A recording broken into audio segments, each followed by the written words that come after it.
तो आज की इस वीडियो में मैं तुम्हें बताने वाला हूँ बेन 10 से रिलेटेड कुछ ऐसे अननोन और मजेदार फैक्ट्स जो कि बहुत सारे लोगों को और शायद तुम्हें भी नहीं पता होंगे, जिनको सुन के तुम मुझे यही बोलोगे मजा आया।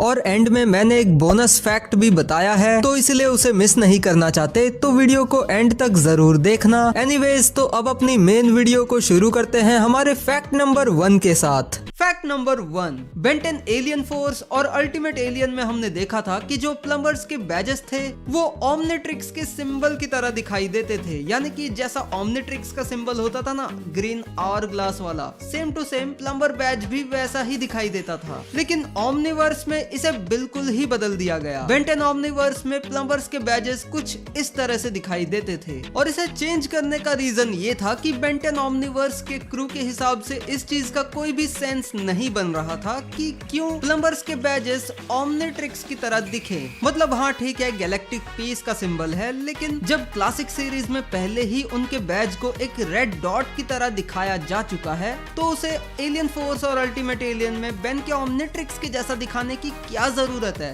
तो इसी रीजन की वजह से उन्होंने प्लम्बर्स के बैजेस को वापस से रेड डॉट में कन्वर्ट कर दिया। और फन फैक्ट, इन्हीं रेड डॉट बैजेस की वजह से क्रिमिनल्स प्लम्बर्स को रेड स्पॉट के नाम से भी बुलाते हैं। और तुम्हें ये चेंज कैसा लगा ये मुझे कमेंट्स में जरूर बताना। पर्सनली मुझे ये चेंज उतना बेकार भी नहीं लगा, क्योंकि एलियन फोर्स और अल्टीमेट एलियन में बेन के ओमनिट्रिक्स के अलावा बाकी प्लम्बर्स के पास भी एक ओमनिट्रिक्स जैसा दिखने वाला बैज देखना काफी अटपटा सा लगता था मुझे। और मुझे तो इससे कोई भी प्रॉब्लम नहीं है कि उनके प्लम्बर बैज को रेड डॉट में कन्वर्ट कर दिया गया, जो कि वो पहले से थे भी।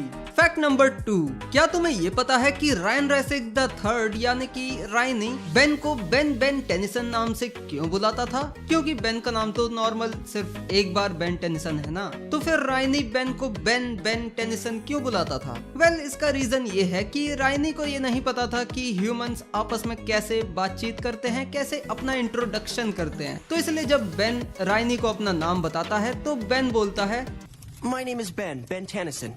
What's yours?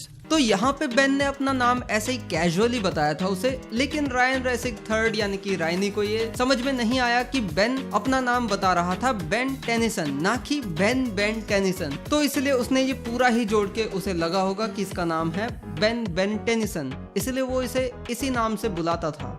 मदद के लिए शुक्रिया बेन टेनिसन।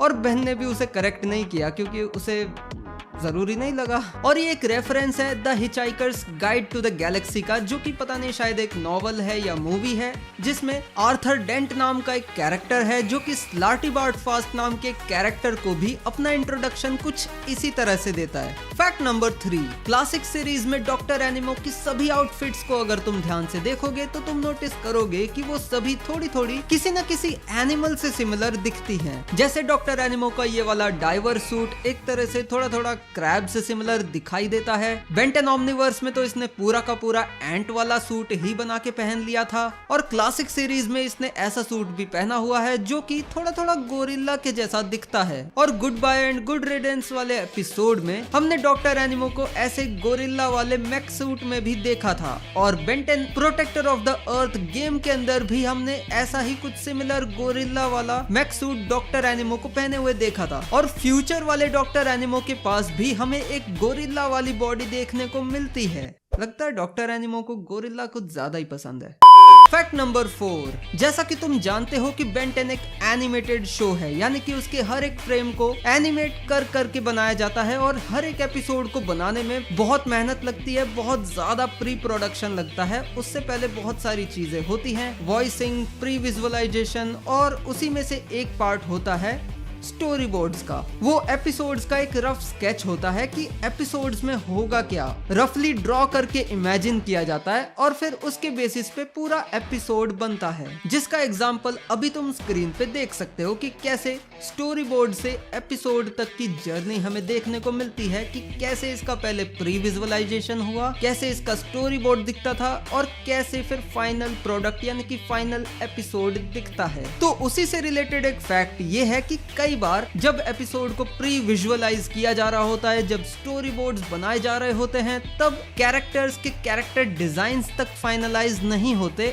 और जो रफ स्केचेस हैं या कॉन्सेप्ट आर्ट है उन्हीं को लेके स्टोरी बोर्ड्स बना दिए जाते हैं और फिर जो फाइनल कॉन्सेप्ट आर्ट है, जो फाइनल डिजाइन्स है, उनके साथ तुम्हें एपिसोड एनिमेट होके देखने मिलता है। एग्जाम्पल के लिए केविन बिग स्कोर नाम का जो एपिसोड है उसके स्टोरी बोर्ड्स में हम ये साफ साफ देख सकते हैं कि बेन को एक हुडी पहने हुए दिखाया गया है जो कि बेन के one of the concept arts में से एक होगा। और क्योंकि उस टाइम पे बेन का फाइनल डिजाइन क्या होगा ये डिसाइड नहीं किया गया होगा, तो इसलिए उन्होंने किसी ना किसी कॉन्सेप्ट आर्ट को ही स्टोरी बोर्ड में यूज कर दिया। और अगर ध्यान से देखो तो तुम्हें इसी स्टोरी बोर्ड में एक्वा को भी अपने फाइनल डिजाइन में नहीं बल्कि उसी के किसी कॉन्सेप्ट आर्ट के डिजाइन में देखने को मिलेगा। और ऐसा ही सेम हुआ था of predators and prey part 2 episode में, जहां पर उस एपिसोड के स्टोरी बोर्ड्स में हम ये साफ साफ देख सकते हैं कि बिग चिल के पुराने डिजाइन को स्टोरी बोर्ड्स में यूज किया गया है। वैसे मुझे तो पर्सनली एलियन फोर्स वाला डिजाइन ही ज्यादा पसंद है, मैंने ये बात कई बार बता रखी है।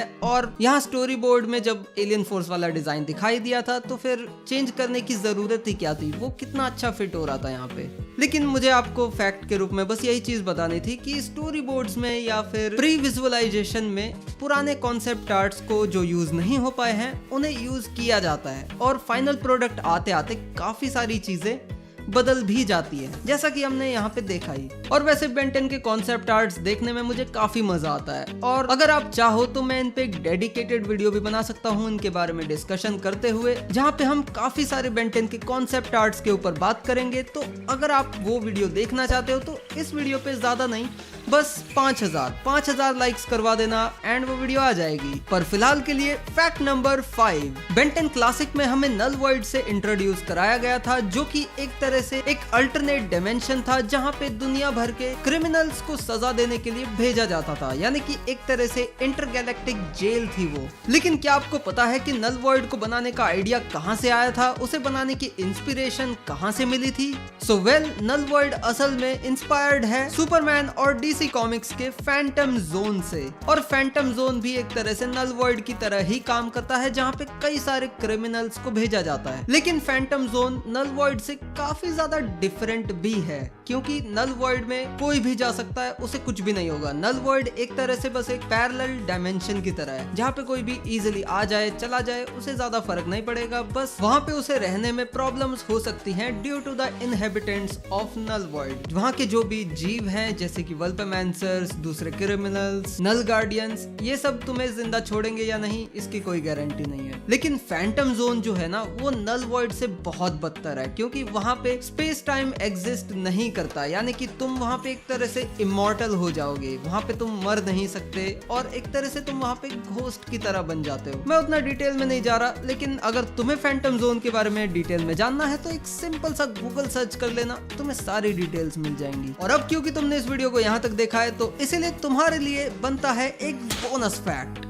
तो बेन 10 रिबूट की Ben 10 versus the universe movie के अंदर हमने ये देखा था कि विलगैक्स जो था वो बेन की ओमनिट्रिक्स की के पीछे पड़ा हुआ था। और वो उसके पीछे क्यों पड़ा था ये भी हमने मूवी के एंड में देख ही लिया, क्योंकि उसे जैसे ही ओमनिट्रिक्स की मिली उसने उसे एंटीट्रिक्स में लगा के एंटीट्रिक्स में मौजूद सेलेस्टियल सेपियन के डीएनए को अनलॉक कर लिया था, एक्सेस कर लिया था। हालांकि उसके बाद भी वेबिक से वो पिट गया। लेकिन फैक्ट यहाँ पे ये नहीं है। फैक्ट यहाँ पे ये है कि जिस तरह से ओमनिट्रिक्स की जरूरत पड़ी थी विलगैक्स को एलियन एक्स यानी कि सेलेस्टियल सेपियन का डीएनए अनलॉक करने के लिए, ये एक तरह से रेफरेंस था बेन 10 अल्टीमेट एलियन के उसी एपिसोड का, उसी मोमेंट का जब बेन ने एलियन एक्स को अनलॉक किया था अल्टीमेट्रिक्स में 2 चाबियां लगा के। और इसी के साथ हमारे आज के फैक्ट्स यहीं पर खत्म होते हैं। अगर तुम्हें ये वीडियो पसंद आई हो तो लाइक करना, चैनल को सब्सक्राइब करना। मेरे बाकी फैक्ट वीडियोस नहीं देखे तो ये रही प्लेलिस्ट, देख लो सारी की सारी वीडियोस। कमेंट करके बताना मुझे तुम्हारा फेवरेट फैक्ट। मुझे तो भाई स्टोरी बोर्ड वाला फैक्ट सबसे ज्यादा पसंद आया। तुम्हारा फेवरेट कौन सा था ये मुझे तुम कमेंट्स में बता देना। मिलेंगे हम जल्द ही अगली वीडियो में, तब तक के लिए बाय बाय।